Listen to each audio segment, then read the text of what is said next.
right, let's go. This is the new episode now. All right.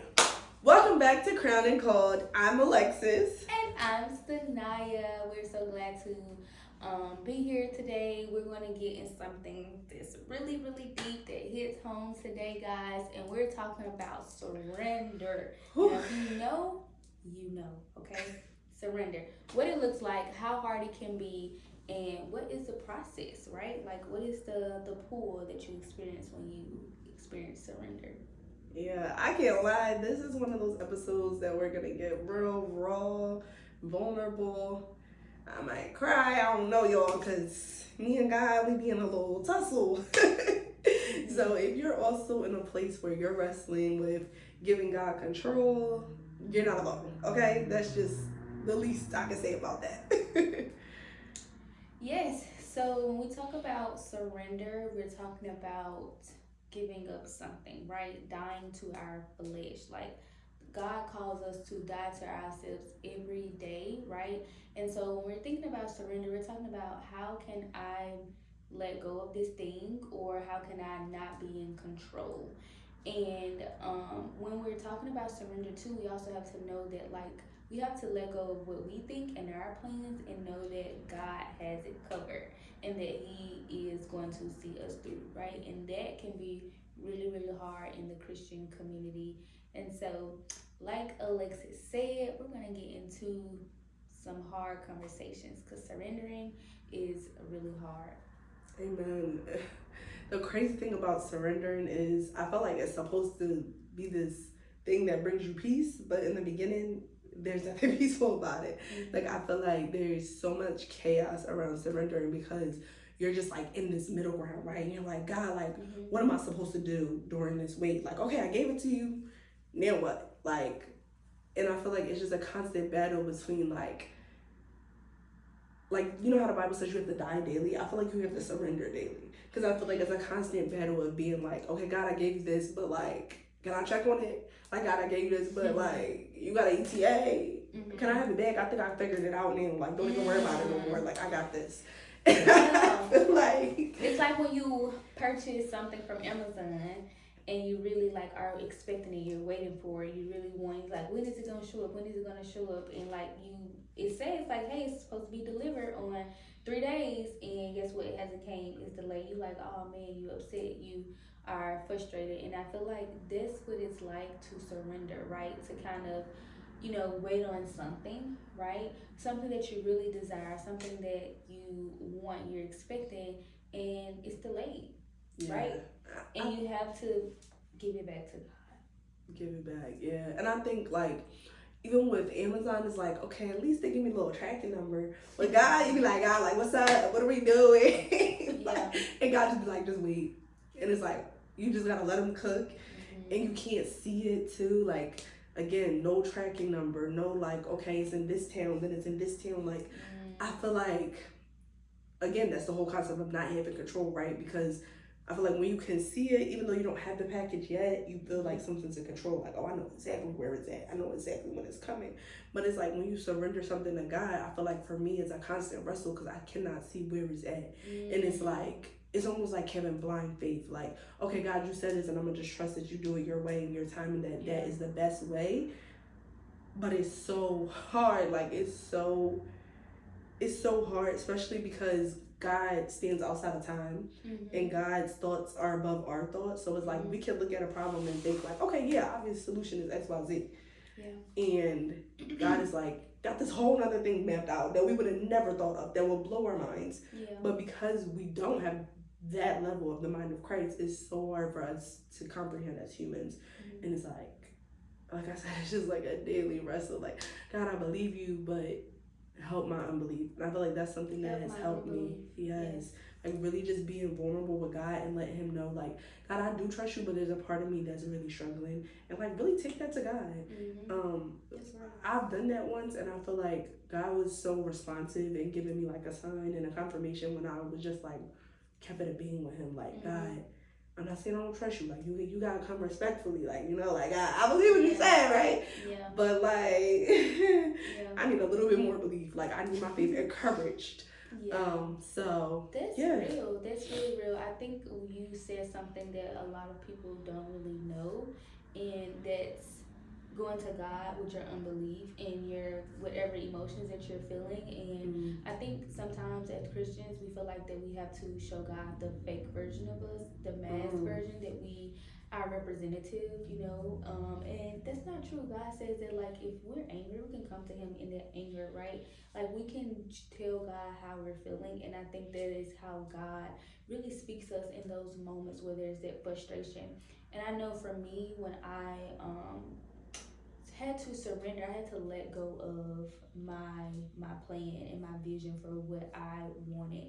And I would just say that when I truly began to surrender and give this thing to God, I feel like doors began to open, and it's really just a matter of God's timing. It's nothing that you can do. You cannot speed the process up. You cannot change the circumstance. Like it's just a matter of like, God, I give it to you.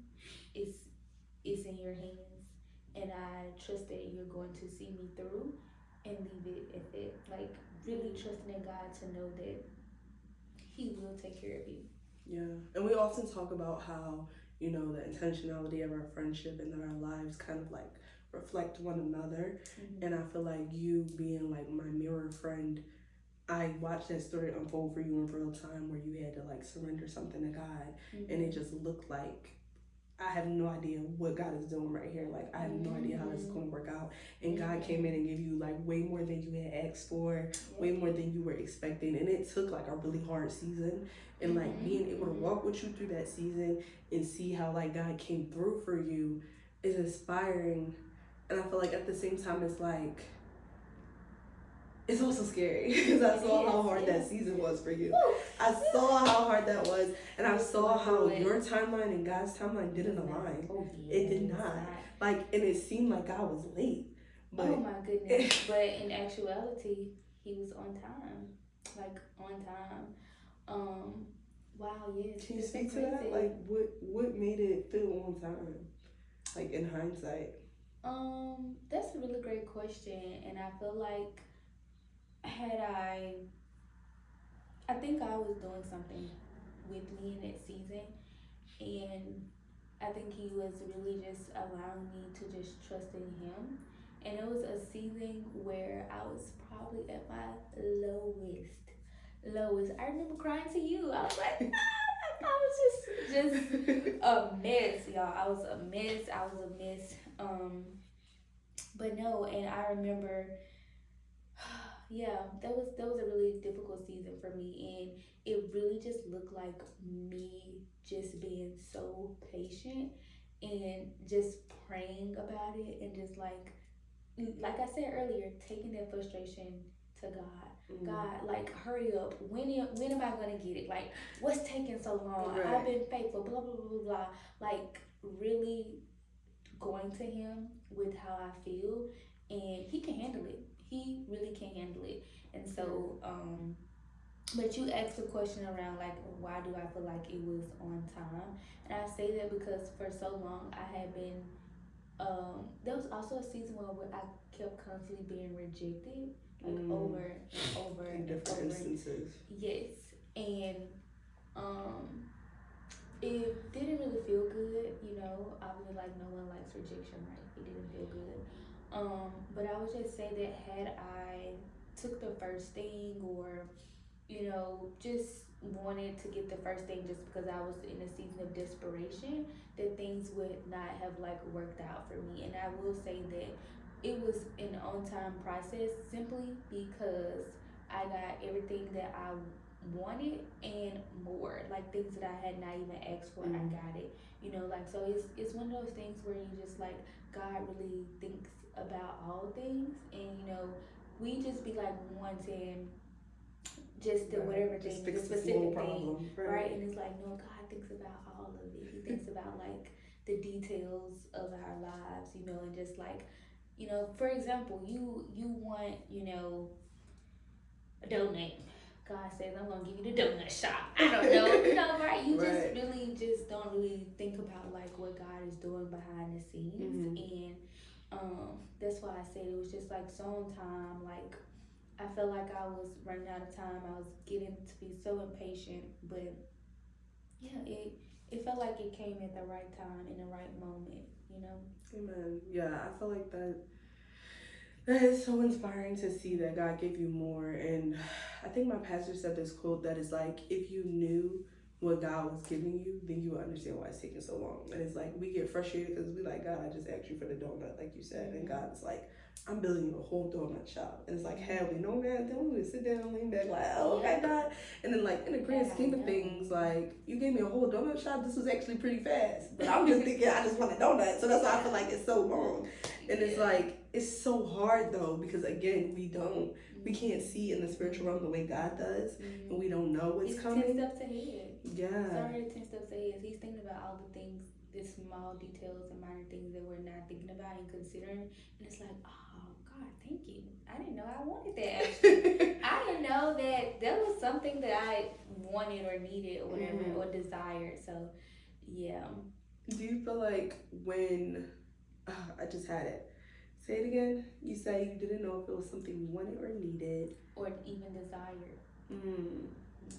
Do you feel like God, I don't know what I was going to say. But, okay, I literally had it twice now and I keep forgetting it. Next time I get it, I'm going to just cut you off and say it. But I really do feel like just watching your story has been inspiring to me. I got it back. Okay. So do you feel like you had moments where you lost your faith while you were waiting? Do you feel like you had moments where you were being disobedient while you were waiting? Like, for me, I feel like I've done those things. I've been disobedient during the wait. I've lost my faith during the wait. And I want to know, like, did I ruin it? That's a really great question. And to answer your question, yes. And I do think that sometimes as Christian, we can get in our own way and we can delay the process. But I will say this, that like, if God has something for you, it's going to be for you because God has already written your story. Now, you may delay it, right? You know, God may wanted you to get it in 2 years, right? But because you decided to maneuver and do things in your own time, then now you have to wait 4 years, right? And so I do think that sometimes we get in our own way and that we can delay God's timing. But I also think that God is a God of urgency, and God is not of urgency but of immediacy, so he can move in he can move, you know, quickly, right? You know what I'm saying? Like, even if, like, God has so much grace for us, like, even in our disobedience, that he will still give us the desires of our hearts, right? And so I think that God just wants you to seek him. He just wants us to come to him and depend on him, right? He can use that disobedience, right?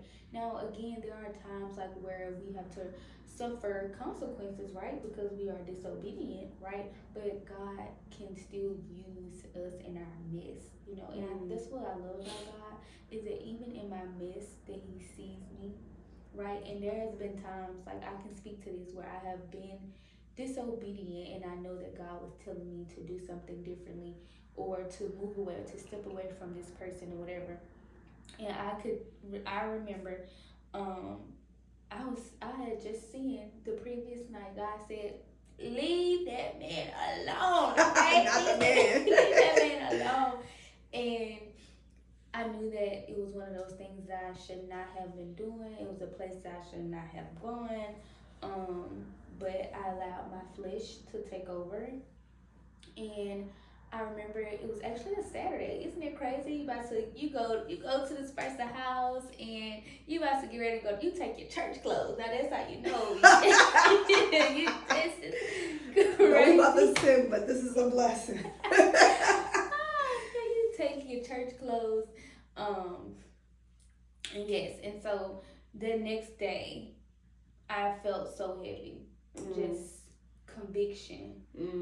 But it was one of those things where I felt God was there, right there with me through it all, right? Like, I didn't feel like he was disappointed in me. It was like one of those things where he said, I see you and it's okay. And I just want you to keep talking to me about this. And I felt so good, and I promise you, it was then when I felt like the light switch went off. Because God gave me that grace and He didn't like condemn me.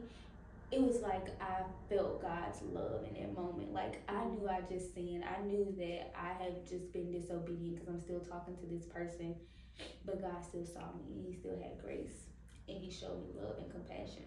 And I think that God can do the same thing for you in your season, but we can't delay when we are disobedient. Yeah. And there are consequences when we are disobedient. Yeah. That's so good. I think that's so true. Like, God is steadfast, and the promise remains the promise, but we get in our own way. And it's so hard because I know these things, and it's still like, I guess, like having that level of self control or trust or surrender, where it's just like I said, it's like a constant wrestle. But I think, like, you sharing about how, like, God acknowledged your grace and gave you grace and acknowledged what you were going through and really made you feel seen in that, like, that is also very encouraging to know that, like, God is not condemning us, He's convicting us. And conviction comes with love. Conviction comes with grace. Right. It's not like a boom, you're bad. Like, you know. Right.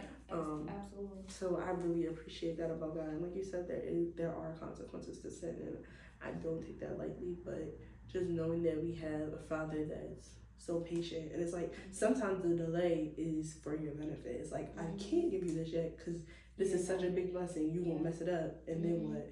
And it's like, I'm holding this back to help you. Yeah, but we don't see it that way. Yeah, exactly. It feels like rejection, like you said, but it's cliche, but it's really God protecting you. So yeah, that's something that I'm trying to lean into during this season, because in my head I'm like, but God, I'm ready. Like, but God, I did all the work. But God, you said. And I think it's like knowing that God said something is one thing, but then we be trying to help God, and it's like, God don't need our help. Like, just let what He said be His word and let it come to pass. Like I said, I feel like I constantly wrestle with that, and I hope that, you know, God is able to see my efforts. I've been praying more, taking it to Him more, and I feel like sometimes I'm like, Dad, God, I prayed about this, and I'm still making this place of, you know, beating down on myself about it or trying to control it or whatever. And in those moments, it's constantly just like resurrendering it. Like, okay, I know I just set this date, set this timeline, but let me like go back to God and be like, okay, is it your timing ultimately? Just really inspired by your story and how you stepped out on faith and, you know, this promise that you have now. And kind of like what we alluded to last week, like, I feel like I'm really still very much in the hallway and all the doors are locked and I'm just sitting there like, anytime, God, like any day now. And and the world has deadlines and stuff, and like in the natural, I see the deadlines approaching, I see things just looking like it's not gonna happen, and it's so hard. And I know it's like, it's crazy because we know what we know about God and who He is and all the times He's come through for us before, but somehow we still get caught up in like what we see. It's like, I know, God, you always come through for me. I know you always provide for me. I know you do things in the midnight hour. I know you wait till the last minute. I know you always show up on time. But it's like, but God, it looks like it's not going to happen. But God, what I'm seeing right now, like, I don't know if you're going to do it this time. I know you did it all them other times, but like this time a little different, God. Yeah, because He changed. Right. Because He changed. It's like, no, we know that He doesn't change. We know He's a consistent God. But every time our situation changes, it's like, oh God, I don't know. And it's like, it's so funny. Like, God is so patient with us. Because as humans, we are so dense. Like, what, girl? Yeah. I done came for you time and time again. Like, for instance, for me, I have this recurring situation where I have to find a roommate by a certain deadline. And every year I go through the same thing. And every year God gives me a roommate. And usually it's at the last minute. But every year I freak out. And this year I was like, nah, I'm thinking 10. I ain't gonna freak out. And then it's getting close to the deadline. I'm like, okay, wait, I'm starting to freak out. And it's like, why, girl? Why? You said you was gonna trust God. You said that God has a track record of keeping His promises. You said that God will provide for you, that He'll never leave you nor forsake you. That if He blesses the lilies, how much more will He take care of you? But here I am tripping over housing. Like God don't have mansions on the hill. Like Okay, that part. that part. So yeah. I just feel like it's a constant wrestle. Yeah. I kind of want to mention something that I thought about earlier, and I think we left this out, that surrender is also sacrifice, right? Mm. I'm also thinking of the story of Abraham and Sarah when Abraham had to sacrifice his son. His son, the one is only son that he prayed for and asked for, and the one that God promised him, right? And I can imagine that was really hard for Abraham. I just know that that's not something that I feel like I can do, you know. But it is sacrifice, right? It is, again, what we said earlier, dying to your flesh. And the only reason that I believe that Abraham was able to do that because he trusted God on the other side of it. He knew the God on the other side of that mountain. So remembering that your sacrifice is not in vain either. What you do now, what you do for God, God sees what you're doing for him, how much you love him, you know. But yes. Amen. I agree with that. Like you say, it is a sacrifice to surrender. Like I said, it's something that I have to die to daily. And it's a form of obedience, you know? Like saying, God, I'm trusting you to do this. I'm obeying you by allowing you to have your way and your will. And even though I don't see it in the natural, I don't see the fruit right away, like I'm still gonna serve you, I'm still gonna worship you. And I feel like that part I'm pretty good at. Like I can still be a Christian. I can still show up, I can still seek God, I can still serve in the kingdom. But the heart posture, right? Am I really believing that it's gonna happen?